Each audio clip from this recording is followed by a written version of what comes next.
இப்படி தளம் போட்டால் இதில் சிமெண்ட்டை பூசணும்ல, அப்படி தளம் போட்டு உரத்தில் பூசணும்ல. இப்போ மேலே ஏறி வர முடியல. அப்படி வீடியோ எடுத்து காட்டு அப்படின்னு சொன்னேன். மேலே எனக்கு தலை சுற்று வரும், கீழே விழுந்துட்டுனா நிற்காது. எனக்கு மேலேருந்து கீழே பார்த்தா தலை சுற்று வரும்.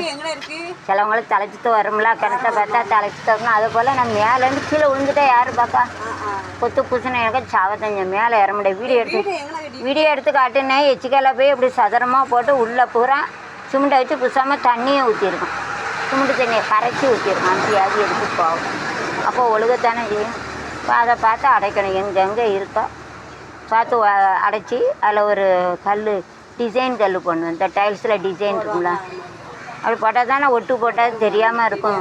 எனக்கு இப்படி தான் என் வீடே கிடக்கு. என்ன செய்ய? கொத்தனாரை போட்டுக்கணும், கையால் பையில் போட்டு. இந்த புரோட்டா கடைக்கு ஏற்றாப்புல வாங்க. இந்த புரோட்டா கடை இருக்கலாம் மயிலப்பபுரத்தில், அதுக்கு ஏற்றாப்புல ஒரு அரண்மனை கணக்காக ஒரு வீடு இருக்குது தெரியுமா? வெளியே கட்டி இருக்கலாம், தண்ணி வராமல் இருக்காது. வாய்க்கானக்கா சூப்பராக இருக்கும் எங்கள் வீடு. இங்கே எப்படி கட்டியிருக்கோமோ அதே போல் மத்தியில் கோயில், பெரிய கோயில். எனக்கு 2 பையனு கூட எழுதி வைக்கலாம். இது 5 சென்ட் அங்கே, 5 சென்ட்டுங்க, மத்தியில் கோயில். இப்போ இங்கே ஒரு கூடைன்னா அங்கே ஒரு கூடை, அங்கே ஒரு வீடுன்னா அங்கே ஒரு வீடு. அப்படி 18 ரூம்னா என்னாச்சு? சும்மா கேட்கணும். 40 லட்சம் ஆயிருக்கு. கம்பி போட்டு ரொம்ப ஆமலாம். கம்பி வந்து திருநெல்வேலியிலேருந்து வாங்கிட்டு வந்தேன் கம்பி. இப்போ 2000 இப்போ 5000 ஆகிட்டு கம்பி தூக்கி போட. அது இதை போல் போடுறதுக்கு எவ்வளோ ரூபா? அதை காய பண்ண மேலே தூக்கி தலைகீழ போடணும். அதுக்கு மேலே கருங்கல்ல போட்டு தளம் போட்டுருக்கு. மேலே ஏற முடியாமல் அப்படி கசிது. ஒரு இடமா கசிதான் கம்பி ரொம்ப பெரும்ல. இப்போ மறுபடி பைசா இருந்தால் ஃபுல்லாக போடணும். இந்த டைல்ஸ் இருக்கிறவங்க லேசாக டைல்ஸ் வெயிட் ரொம்ப ஏற்றக்கூடாது. லேசான டைல்ஸு. எனக்கு ஒரு அறிவு இல்லை கொத்தனாருக்கு, ஒரு காமன் சென்ஸில். என்ன அவ்வளோ இடமே வீடு கட்டணும். ஒரு தளம் உடனே நினச்சேன். ஒரு சப்பக்கல் வச்சுக்கணும், தலைக்கல். கயிறை கட்டணுமா இங்கேயும் கட்டி போடணும். 4 இடத்துல ஒன்று ஒரு மேடை ஒன்று கொடுப்பாங்க. ரொம்ப வாட்டம் கேதியில் அது கூட தெரியல. 4 கயிறு வச்சுன்னா தலைகீழே வந்துடும். கையால் கொண்டு கொத்தனாரும் போய் ஏமாற்றி. இப்போ அந்த பேருக்கு என்ன தெரியும்?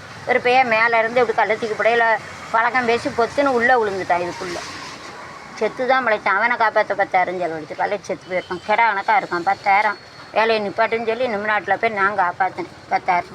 இப்போ 4 நாளைக்கு வேலைக்கு வேணால் வர முடியும். சும்மா வரான். நாலு செத்துருப்பாம்ல.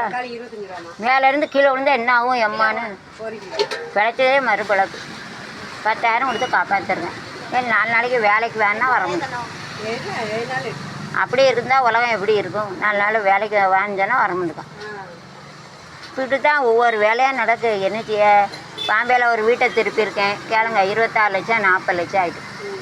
எல்லா இடத்தையும் விற்றுட்டேன். 700 கிராம் நகை 300 400 எவ்வளோ மரம், அது கூட மறந்துட்டு நகை பூரா விற்றாச்சு.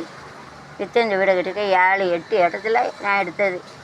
பத்திராஃபீஸ் போய் நான் எடுத்தேன். 7 இடம் விற்றா. இன்னும் ஒரு இடம் இருக்குது. அதை விற்றா தான் இதை முடிக்க முடியும். என் மகனும் கல்யாணம் முடிச்சு வைக்க முடியும். நம்மளும் கொஞ்சம் பைசா பண்ணும்ல. மதுரையில் இருக்குது. அது எங்கள் அம்மா எடுத்து கொடுத்த இடம். அதை யோசிச்சுக்கிட்டு இருக்கேன். வாரேன், காப்பியை குடிச்சிட்டு வாரேன்.